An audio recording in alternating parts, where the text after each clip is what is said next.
देखिए, नेशनल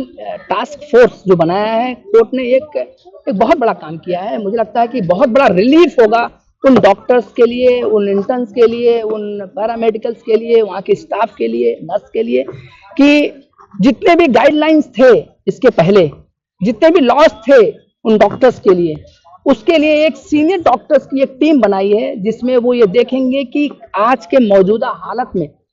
कि क्या चल रहा है और क्या क्या मेजरमेंट होने चाहिए, क्या मॉडलिटी होनी चाहिए, क्या क्या जरूरतें हैं, क्या क्या दिक्कतें आ रही हैं और क्या क्या परेशानी फेस करती है। क्योंकि 36 घंटे काम करना डॉक्टर का, डॉक्टर एक हमारे लिए एक भगवान की तरह है। उसको कैसे, उसकी हमारी भी जिम्मेदारी बनती है कि उनको कैसे, उनको सेफ्टी देना है, कैसे उनको प्रोटेक्शन देना है। इसकी इसकी सारी सारी जिम्मेदारी किसकी होनी चाहिए। एक उन्होंने एक गाइडलाइंस बनाने की बात की और वो अभी मुझे लगता है कि अब कुछ ही दिनों में वो भी गाइडलाइंस आएगा और उन टीम को एक मौका दिया है कि आप इनको स्क्रूटनी करिए, स्क्रूटनी करके आप अपनी एक गाइडलाइंस जो पहले की बनी है उस पर आप एक रिपोर्ट तैयार करिए। काफी सख्त सवाल जो है आज पश्चिम बंगाल सरकार और पुलिस विभाग से भी किए गए हैं, किस तरीके से इतनी संख्या में हॉस्पिटल्स में घुसते हैं, तोड़फोड़ की जाती है, इतनी देरी से एफआईआर क्यों दर्ज हुई है। देखिए, बिल्कुल कोर्ट ने आज इस बात की चिंता व्यक्त की है, ये दिखाया है, कहा है कि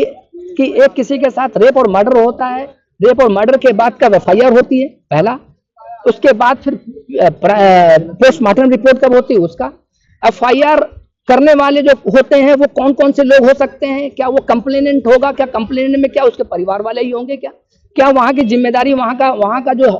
हॉस्पिटल का जो एडमिनिस्ट्रेशन होगा, क्या उसकी जिम्मेदारी नहीं है क्या। तो वो भी एक सवाल उठा, हॉस्पिटल्स के प्रिंसिपल को वहां से हटा करके कहीं और शिफ्ट कर देना, ये भी एक बहुत लीपापोती वाली बात आई। स्टेट गवर्नमेंट का कहीं न कहीं एक सवालिया निशान जरूर लगाया है कोर्ट ने और ये कहा है कि स्टेट ऑफ बंगाल के लिए कहा है कि उसका कंडक्ट ठीक नहीं था और वहां की पुलिस,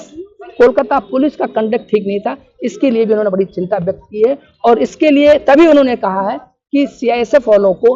उन्होंने उसको डिप्यूट कर दिया कि उनके प्रोटेक्शन के लिए उनके जो रेजिडेंट्स के लोग हैं, जो वहाँ पे डॉक्टर्स हैं और नर्सेज हैं और हॉस्पिटल के आसपास के जितने भी लोग हैं वहाँ पे, उनकी सेफ्टी के लिए सीबीआई रिपोर्ट तलब करने के लिए गुरुवार तक का टाइम दिया है। सीबीआई को कहा है कि सीबीआई, अब देखिए सीबीआई का रोल अभी भी, देखिए सीबीआई इन्वेस्टिगेशन कर रही है, बट सीबीआई अब क्योंकि सुप्रीम कोर्ट अब मॉनिटर कर रही है, तो सुप्रीम कोर्ट का मॉनिटर करने का मतलब हुआ कि इस मैटर को बहुत seriously supreme court of India में चीफ जस्टिस ऑफ इंडिया ने लिया है। तो आप कह सकते हैं कि अब कोई लीपापोती नहीं होगी। सीबीआई की भी एक बहुत प्राइम ड्यूटी बनती है, उसकी जिम्मेदारी बनती है कि टाइम रहते वो अपनी इन्वेस्टिगेशन कंप्लीट करे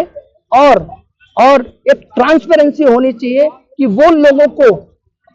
जेल के अंदर भेजे, पीछे भेजे, जेल की सलाखों में भेजे जो लोग रियल में इसके पीछे जिम्मेदार हैं, जो रेप करने वाले थे, जो मर्डर करने वाले थे उनको, जो उनको बचाने वाले थे उनको, जो वहां के जो एडमिनिस्ट्रेशन, जो लॉ एंड ऑर्डर मेंटेन नहीं हो रहा था वो कौन कौन से लोग हैं उनको, इन सबको अब सबक सीखने की जरूरत है और सबक सिखाने के लिए अब सीबीआई तैयार है और सीबीआई रिपोर्ट फाइल करेगी 22 तारीख को। डॉक्टर्स लगातार स्ट्राइक पे है, भरोसा जताने के लिए डॉक्टर्स को कहा है सुप्रीम कोर्ट की तरफ से।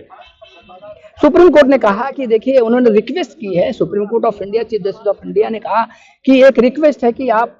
हम आपके साथ हैं। एक प्रोटेस्ट की बात जहां तक थी, धरना प्रदर्शन की बात थी, कोर्ट ने कहा कि आप पीसफुली, आप स्पेशली वेस्ट बंगाल को बोला कि जो प्रोटेस्ट करने वाले लोग हैं, जो पीसफुली शांतिपूर्वक तरीके से जो प्रोटेस्ट कर रहे हैं, उनको आप सपोर्ट करिए और उनका साथ दीजिए।